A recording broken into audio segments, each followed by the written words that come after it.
All right, Russell, you about ready to start reporting on January 2024? I am. Yeah. If you're watching this live, welcome. Grateful to have you joining us via LinkedIn, Facebook, YouTube's. Man, we're gonna have to get an X account, right? You even know X Joey is the former Twitter. It's X and Hey, dude, I'm up to speed on that kind are of you? stuff. It's like you're doing ecstasy or something. I'm so in the know. It's unbelievable. Okay. All right. Well, we're getting ready to record our podcast. It's something we do every single month where we go live and we share just kind of the behind the scenes of what we're doing personally with our passive income, and love to share that with you. So, Joey, you ready to start the podcast episode? Let's do it.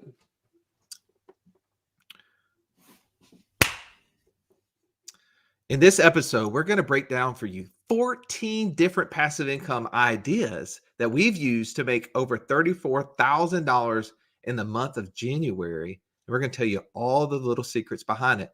Joey, this episode is important. Why? Because at the end of the day, what you track grows, and what you track and report on grows exponentially. That's really at the baseline. Is we want to be a model that you can follow as you are on your own personal journey to passive income. And So, in 2020, we started with just as little as $2,447.52. Don't forget the 52 cents. But we have grown to now we're this month showing $34,000 in passive income. yeah, if you're interested to know how we went from 2,400 to over 34,000, we're going to break it down with sharing the 14 different strategies that we're using. Also, we're going to talk about the mindset, the money, the mastery, the masterminds, all the things it took for us to figure this out, and then how we did it. How did we implement this passive income into our lives? So we took active income and we turned it into passive income. And we're going to show you all the results and all the how-tos right now. Let's jump in.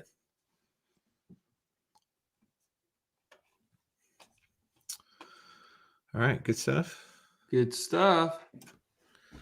I'm bringing my notes in front of me so I can see better. Yeah, well, I got mine in front of me. The problem is I can't see you, so then it's kind of like I'm missing you, man. It's hard. It's hard not being able to take a look at this eye candy. It is. It's You hard. all right? You're right. Oh, sorry. I just realized my screen changed there. So let's get. Where did my little thing go? There's a lot of M's going on here, by the way. We got a lot of M's. I'm trying to. Where did my little passive income report go? Why is that here? What was I showing earlier? You were showing the passive income report. I was? Yeah. I was showing this? Well, I don't see anything now. You're not sharing anything. By the way, as you're watching this live, if you can think of another M word that we forget, put it in the chat and we will do our best to incorporate it into this episode. And another N word? There's lots of N words, man.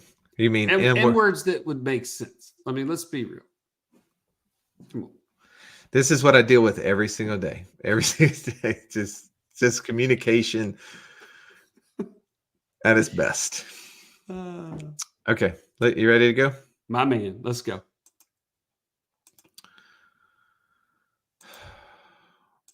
All right. Okay, Stallion, let's break down the 14 passive income ideas that we are currently using in our passive income journey. So that way, someone who's coming into this is saying, hey, how do I get into passive income? What are all the different ideas? Break those down for me real quick. Absolutely. Well, you know him, you love him, thelandgeek.com, Mark Podolsky. Land investing is number one on the list. We both create mortgage notes by owner financing raw pieces of land to end buyers, and that creates a monthly income to us. As you can see from this month's report, the amount is over $30,184 gross, and our net on that is $21,128. If it's okay, I'm gonna stop you there, Stallion. Okay. Let's run through the 14. All right, we're gonna start this over. Oh, Let's run through the 14 because I think it's gonna take too long to get through it. So let's go through the 14, and then we can break down what's happening in each one of them. okay. You good with that? All right. So this is a podcast editors. We're Take skipping two. all of that. Okay, Stallion, let's break down the 14 different passive income ideas that we've used so far to get us the passive income coming in. All right. So, number one on the list, land investing. If you're interested, go to thelandgeek.com to learn more about that.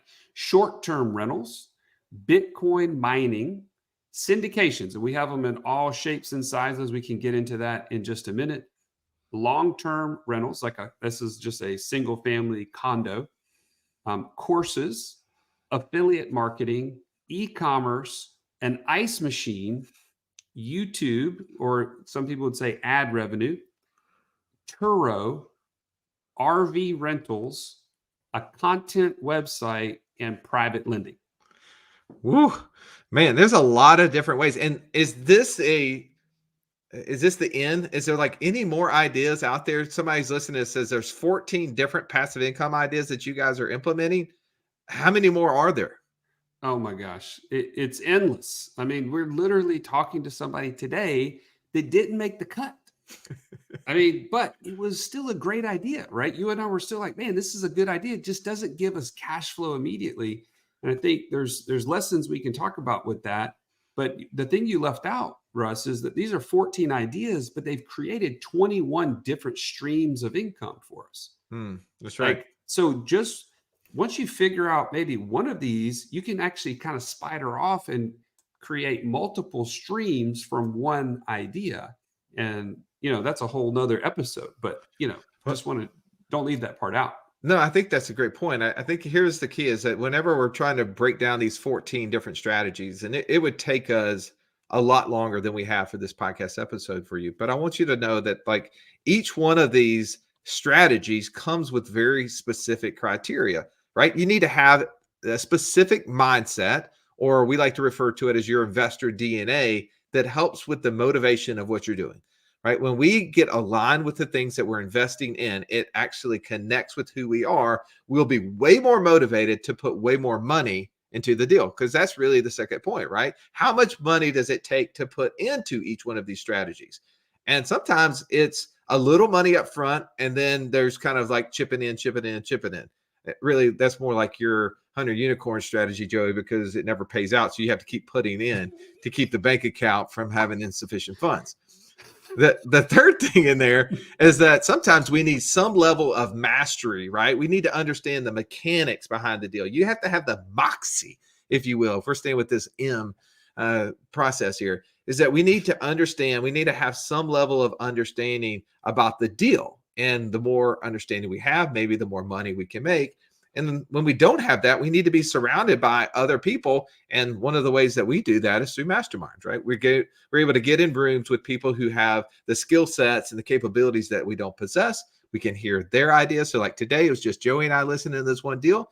Typically what we would have done is we would have pitched that deal into the mastermind and let those guys like sharks chew it up, right? Let them tell us all the reasons why it's good or bad, so that then we can have other people's experiences and understandings to help us better see deals. Because that's a lot of times people ask me like, Russ, how have you guys built up to 21 different streams of passive income? And it's like, man, it's just being in those rooms, being in a room with people who are showing you opportunities and helping you break down those opportunities really makes sense. So Joey, if we're going to break down these opportunities, it's going through these. Let's talk about the land investing, man. How does land investing work? How have we built it up to where it's actually producing over $21,000 net to us a month? Well, I'll tell you what, there's a lot of different ways to invest in land. And it could be that you're just starting out and you don't have a ton of money, but you want to get going with something and you're willing to put in more time than you do have money. And there's people that will be sending out mailers, right, to places and obtaining the front end of that deal where they're getting a seller to sell them a piece of raw land at 20 to 30 cents on the dollar. Now, what that gives you is the second step in land investing is you have to now find a buyer. Well, because you're buying at such a cheap rate, right? 20 to 30 cents on the dollar, you can actually afford to focus on two different types of buyers. And I'm sharing this for a reason, because there's some investors that would love to take that raw land and sell it to just another investor at a slight markup. And when I say slight, we're talking like 100% return. Like I buy a piece of land for 2,000, I can sell it to an investor for 4,000, and that investor could go to the retail market and sell it for 8 to 10,000 based on the end buyer owner financing that property. And again, I share this because even my daughter, who's 17, has found her niche to be buying from an investor and then going to the retail market and selling on terms. That's been her niche. It saves her a ton of time. And she doesn't have to get involved in the mailers and all the details. She just goes and finds the property she really likes. She turns around. This happened literally this week. She turned around, put it in an email, and said, "Hey guys, if you're interested in this property that I haven't even bought yet, put a reservation and put the link in the email." Boom, somebody hits the link and they're like, "Yes, I want to buy it." So then what do you think she did? She went to the investor and said, "I'll take the land. I've already got another buyer." But it took her all of about 10 minutes to create another $200, $300, $400 a month in passive income just from sending an email. That doesn't happen overnight, but that's the process. All right, so I'm going to break that down. We said there was 4 M's to this. Let's break down that specific scenario. Mindset. What is her motivation? Why is she doing this? Well, she's 17. She's about to graduate high school. And she says, "Man, I'd love to have a passive business that can actually allow me the freedom to go and be an artist." She loves to do art. And in fact, we were at the beach last week and she was doing art on the beach. And she still had passive income coming in from all the land notes that she's been able to sell over the last 2 years. So she's motivated to not go to college because that's not where she sees herself in the future. So she's like, if I'm not going to do that, I have to learn a skill, right? I have to have mastery. Well, Exactly. You just talked about the mastery of understanding how to buy and sell it, but then also even taking it to a new level to where before she's even buying it, she's selling it. Like that, there's some mechanics that she learned around that. How much money does it take to get in that deal?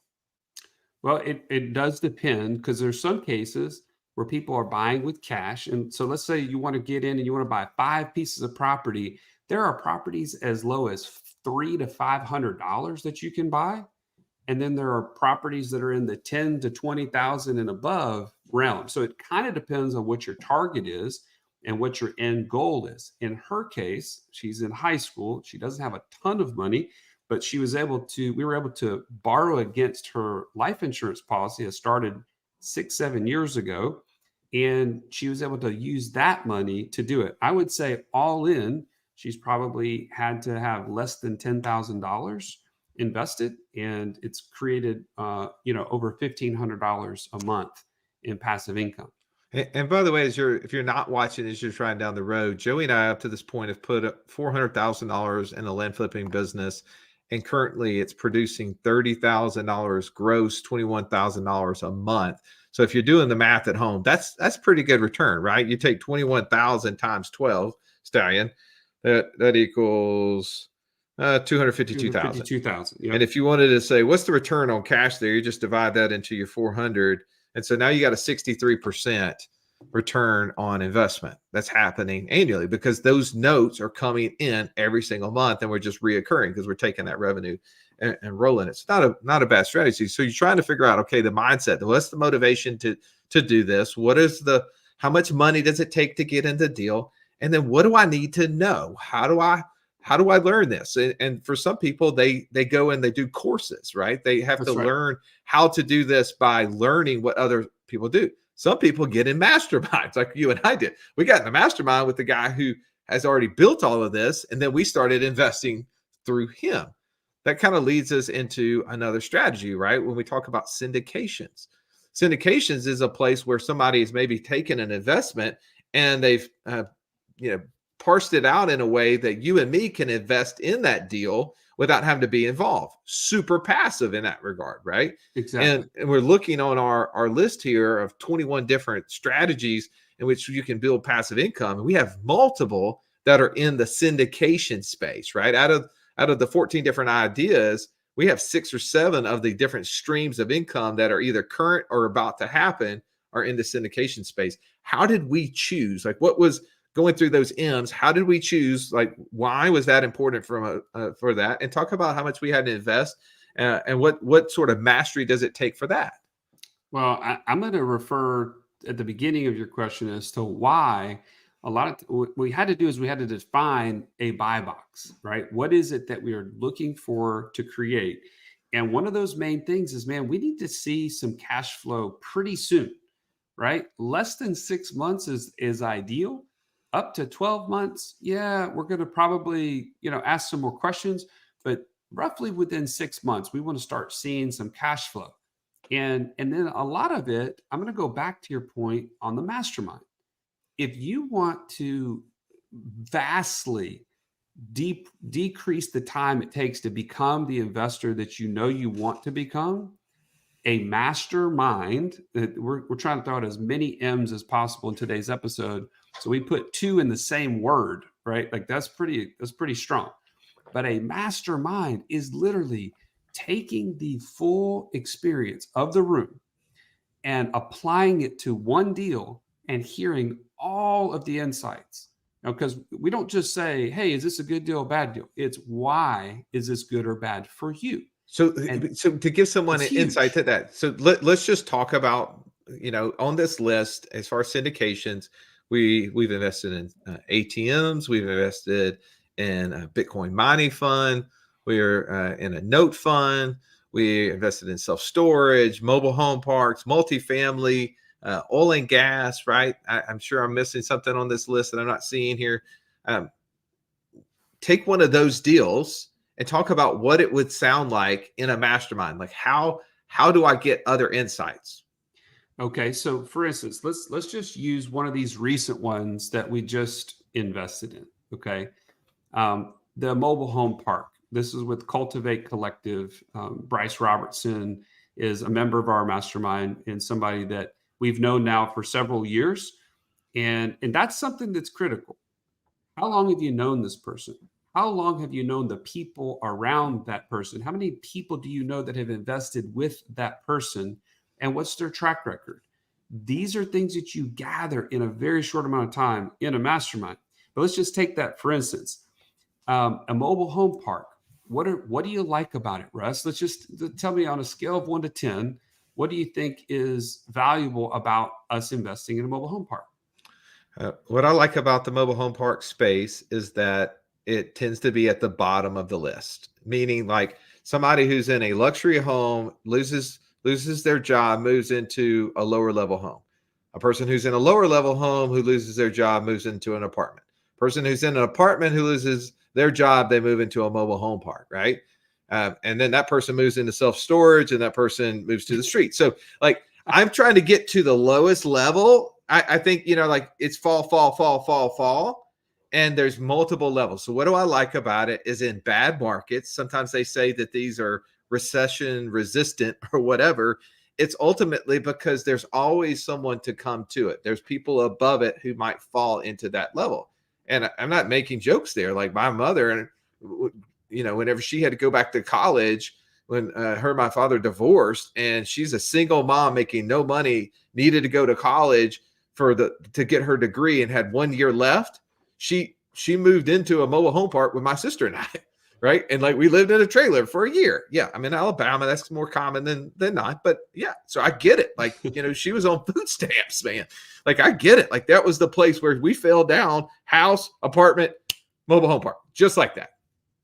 So I like it because it's safe in regards to that. What else do I like about it? I like the fact that I've got to know this operator. And disclosure here, we're not telling you to invest in any of these operators, do all your own due diligence, your own research. But for us, like knowing the operator, having a little more understanding of what their capability are, what their track record has been, I felt good about. That was a plus. Plus in the the fact that I thought it was recession resistant, the economy I didn't believe would mess it up.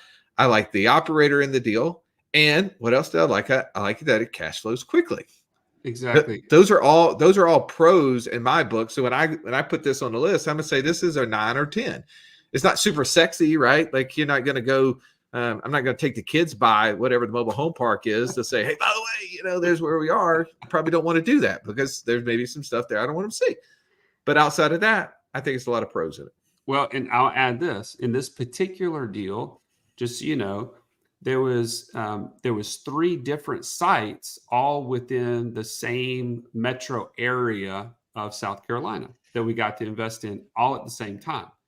I like that. Number one, there was one of them that needed to be built up, like it didn't have all the spots rented, and the other ones did, so that it was able to offset and create income immediately. The second thing that was kind of a hidden gem, it wasn't even actually included in the deal, like the projections, was there's some self storage on site at some of these locations that had just really not been optimized or used. And so now they're able to add an additional revenue stream outside of just the mobile home park. So there's some hidden things about the deal that actually made it even sweeter than just what you see on the pro forma. So as I was doing due diligence, those are some things I uncovered, and really loved that that particular fund to be involved with.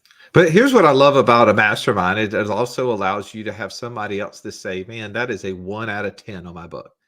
And you're like, tell me why. And they say, well, from a tax perspective, right, you're going to have a lot less depreciation available to you because of just the value of the properties, right? There's, the bigger, there's maybe a little less leverage in it because these deals tend to be smaller, right? If I wanted to get into a big, huge commercial project or a big, huge multifamily project, I can get a lot more money in the deal. It seems like most of these mobile home parks, there's just so few of these deals around that I can only get in maybe 100 or 200 grand in the deal. Versus if I have big money and I want to put in $1 million, 2 million, I have a lot bigger opportunities. So you can hear different perspectives from people as they're talking about the different deals and maybe their experience. Like, hey, I've been in one of these parks, right? If the operations team fails, right? Like you get a lot of these deals are cash. And that people are walking across the street from the mobile home park and giving cash to the guy at the Wells Fargo across the street. And he doesn't really have great accounting on this, right? The operation team has to be spot on and keeping up with this. Oh man, this one actually was running a brothel out of it. Like, this place is going to get shut down, and 20 of the units are going to be in a mess. That kind of stuff, people will bring that up. They'll have prior experience from something that they can say, here's my experience. And so there's reasons why people get in and don't get in different deals. And for some of us, like this is the first experience we have, and we get excited because Joey said something cool, and you're like, all right, let's do it. But you need someone else that can help offset that excitement, can give you a different perspective that will allow you to be able to truly start to weigh, is this worth my money? Because every time we make an investment, the biggest objective is not return on the investment, it's return of the investment. We got several deals out there. We're not getting any return of the investment. We got so excited on the return on it, and we're not getting return of it. All right, so let's go to another one on the list. So we talked about syndications. We talked about land investing. Let's break down into a different space. One of the newest investments you've made is getting into the content site stuff. What does that even mean, Joey? What was the motivation? Talk about the money that it took to get involved in it, and how are you guys handling the mastery around that? Well, great point. First and foremost, we met an expert. I think that is critical. It opens your eyes. It exposes you to something that you never knew existed. In this case, it's Sophie Howard. You've heard her on our podcast.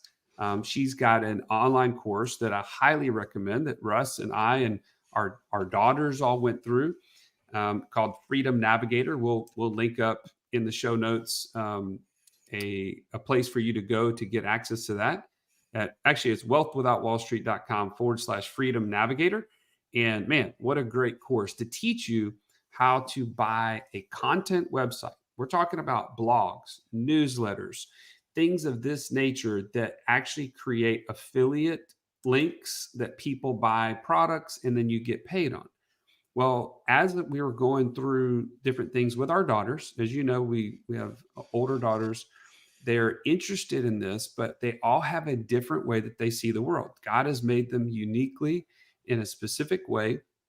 And as I told you, my oldest does the land flipping, but my 15-year-old was looking for her strategy. And so as we looked at her investor DNA, we realized she really wants to be more behind the scenes than she wants to be in a sales specific type of role. And so this affiliate marketing, this creating a blog and actually looking for ways to monetize that was super interesting to her. And she got really deep into this. So the motivation was, let's find something for my daughter.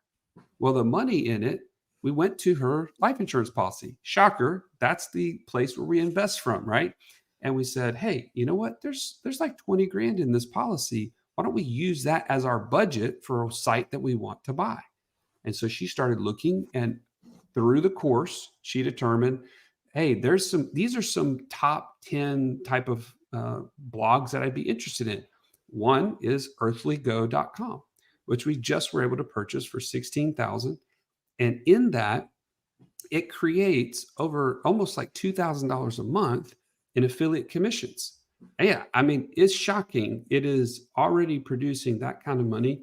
And it really takes very little time, very little effort, as long as you know what you're doing. And so she's been able to take a WordPress course.